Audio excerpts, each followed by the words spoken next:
Good morning, good afternoon, and good evening to you. Welcome to the last edition of TFH, the Full 100. It's Friday, the 11th of September today, and it's my son's 10th birthday today, so happy birthday, Marquez. Guys, revealing show today, shockingly revealing show today.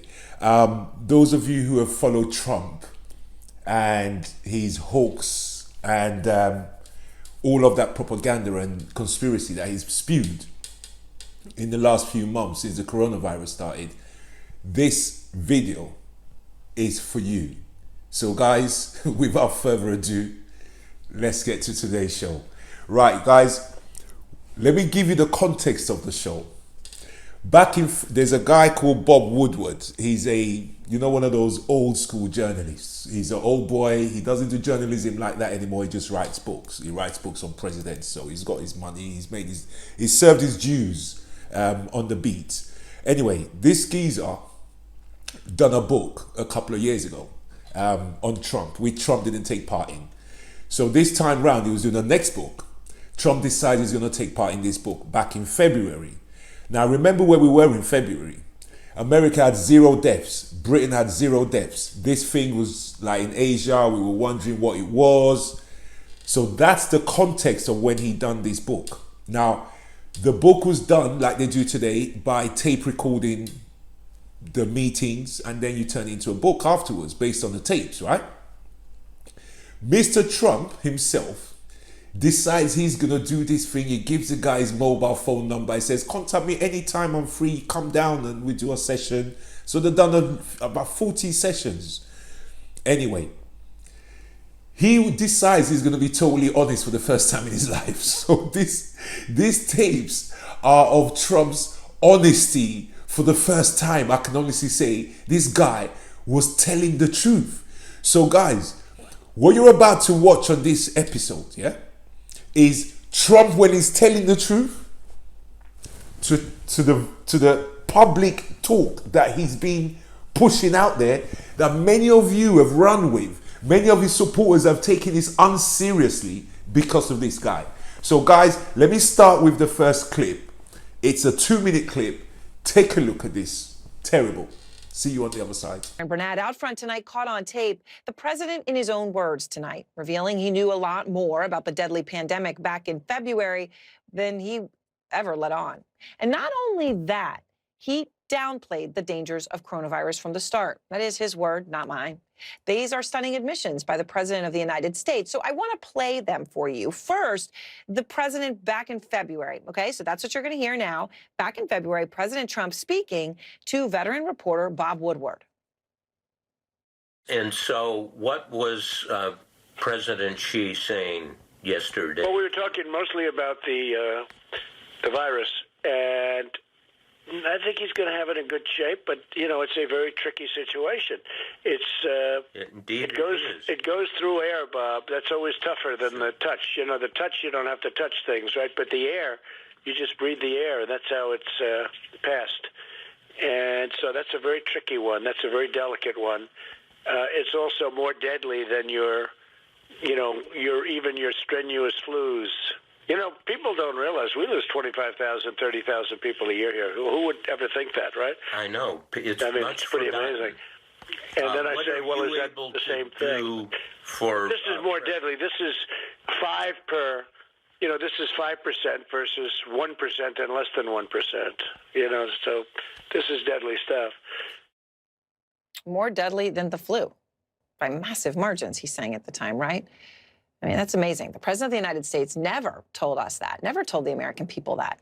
31 days after that conversation, though, with Bob Woodward, he did have this to say, tweeting on March 9th, which actually is exactly 6 months ago from tonight. Here he is. So last year, 37,000 Americans died from the common flu. It averages between 27,000 and 70,000 per year.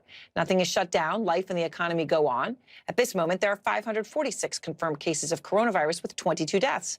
Think about that. Well, think about that. So he knew that to be completely wrong, right, in terms of the implication that he was making. I mean, this is deadly. This is deadly stuff. This isn't the flu. That's what he tells Woodward 31 days before he tweets that. Guys, I mean, that Think about this, yeah? I'm going to show you further clips down the road. But think about this.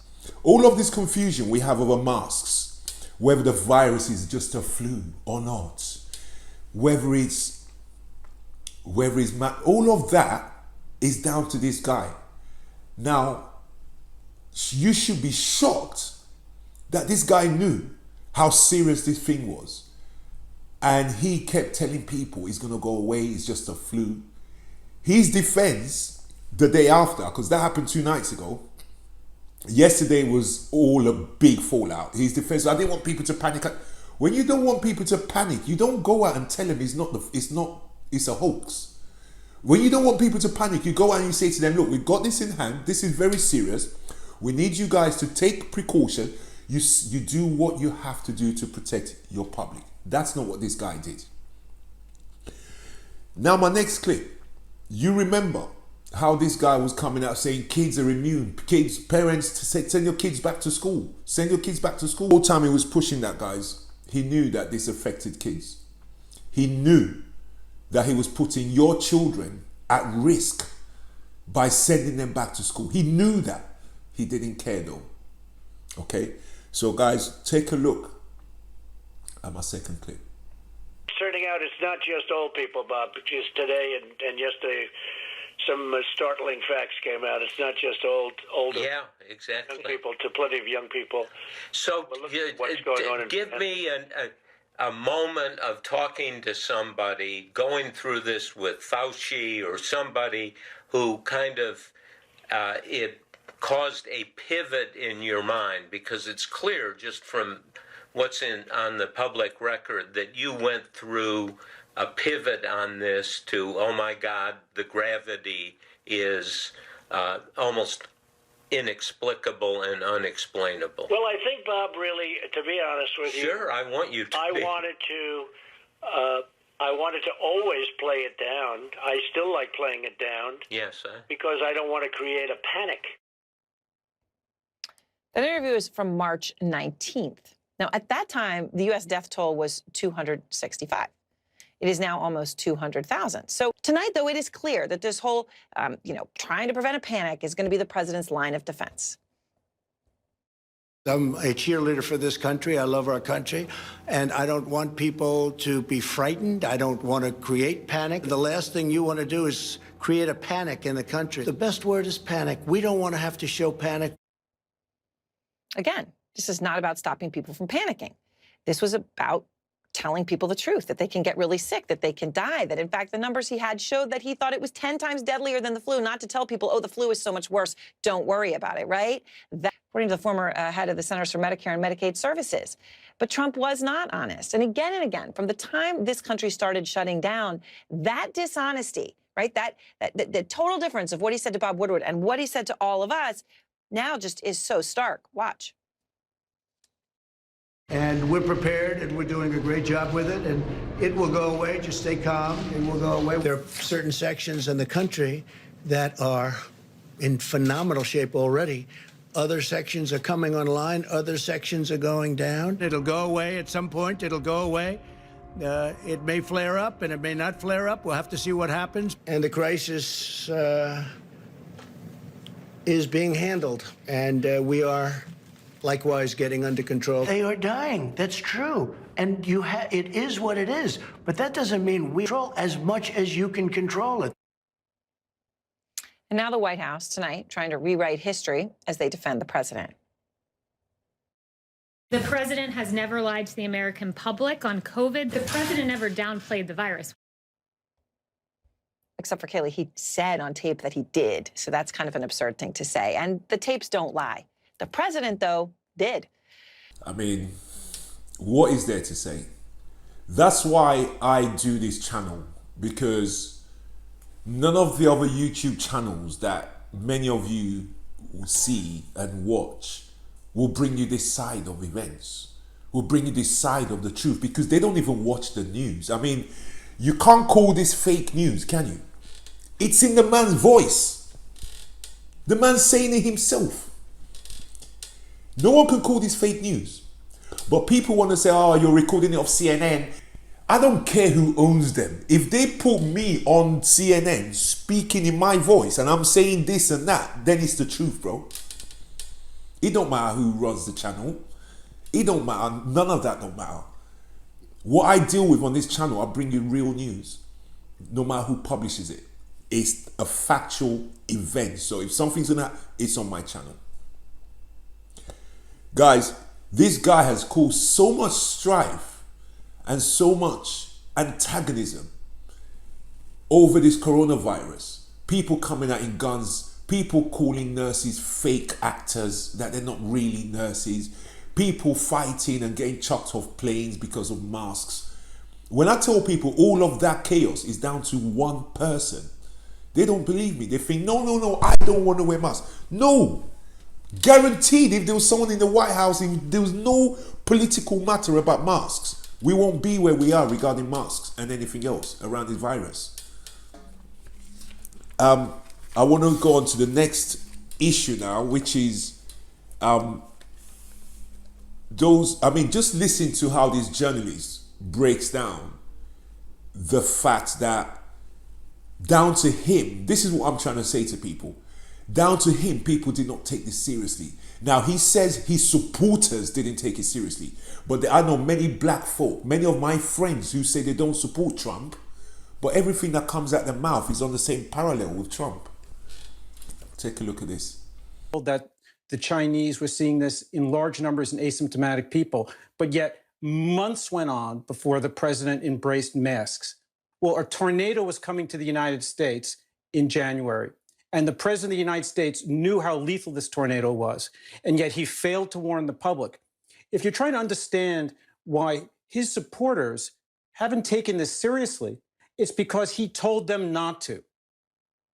He's failed the public. The president of the United States should resign. So Sanjay, I mean, that's really the basis of what I've been saying on this channel for months and months and months. You see, slowly but surely, these things are coming out. Now, do you want to know what this guy said on race?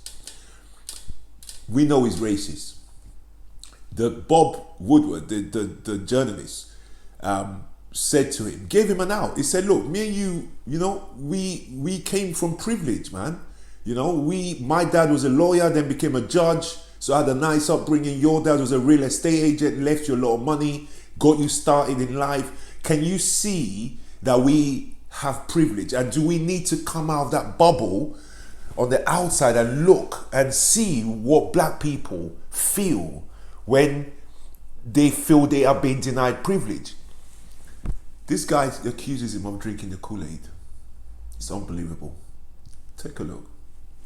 Talked to Woodward about his views of white privilege and the advantages in life that Trump had, right, as the son of a very wealthy real estate developer.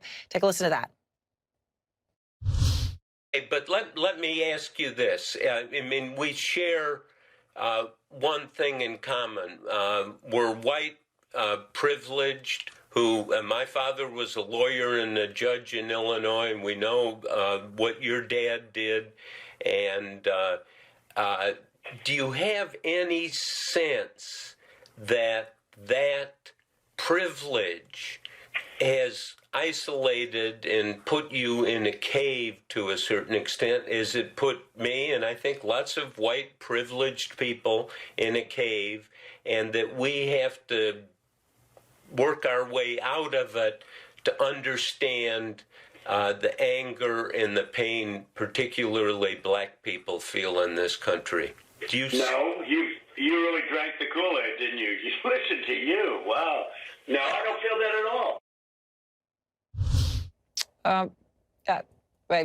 That is very consistent, Dana, with his public comments. Yeah, and Woodward was trying to give the president cover by saying that he, Woodward, also has had a privileged life, not just now that he's famous, but growing up, he was always privileged. And the president didn't bite.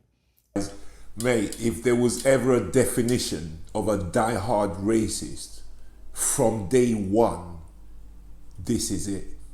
This really is the guy. And like I said, any black person who votes for this guy in America is a total idiot. That's why he's got just one Secretary of State for Housing in his government. One black man in his government. That's it. No black females, very little females, very few females, just men. Guys, on to my last video now. If you're wondering why he can be that stupid, because some of you must be wondering, no, that can't be real. Why would he? Because the guy has an attention span of -1. Not 1 second, -1 second. He doesn't even listen. Okay?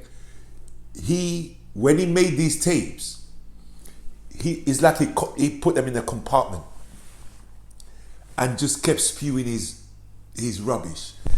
Now, the fallout yesterday, do you know what this guy was saying to people? He was saying, well, if Bob Woodward thought that was that important, why didn't he go to the authorities and tell the authorities? The journalist who's hearing you make this, taking your statement down in February before the deaths had started to happen, you're blaming the guy for not saying something when the deaths started to happen? So guys, take a look at my last video and understand the DNA of this idiot in the White House. Take a look. You know that. How did this even happen, John? Aaron, I think it has its roots in Bob Woodward's last book 2 years ago, Fear. That book depicted the president, by the accounts of his aides, as dangerously incompetent, showed aides manipulating, tricking him to try to prevent him from doing destructive things. And he expressed regret as the book was coming out that he had not participated, given interviews in the book, blamed his staff for keeping that information from him. This time, Trump decided he was going to be large and in charge. Nobody was going to stop him from doing these interviews, even if he had to call from the residence late at night. And the astounding thing, Aaron, even for somebody who always overestimates his ability to persuade other people of what he is saying, is that he seemed to think that he was going to charm and win over Woodward by giving him the inside scoop of what he really knew about the coronavirus while he was publicly downplaying it, without evidently giving thought to the fact that that would come to be seen as the kind of criminal negligence we're talking about today, directly connected to the loss of tens of thousands of American lives. I mean, We're at the end of the show now, the last show of the week. Again, I hope this has revealed some elements of, or removed some elements of confusion for some people. Not everybody, some people. So guys, until next week, I'm starting a new position next week, by the way. So my videos are probably going to be about 3 days a week from here on in. It's enough to do what I need to do. And obviously, if we get an opportunity to put a fourth in the week, I will do so. But in the meantime, it looks like a 3 day a week output now, rather than a 2 days, rather than a 5 day a week. I'm looking forward to my new HR position next week, and I will be still participating in activism and making sure that our rights are respected. So look out for MPM's next push, which we'll be announcing to the press next week.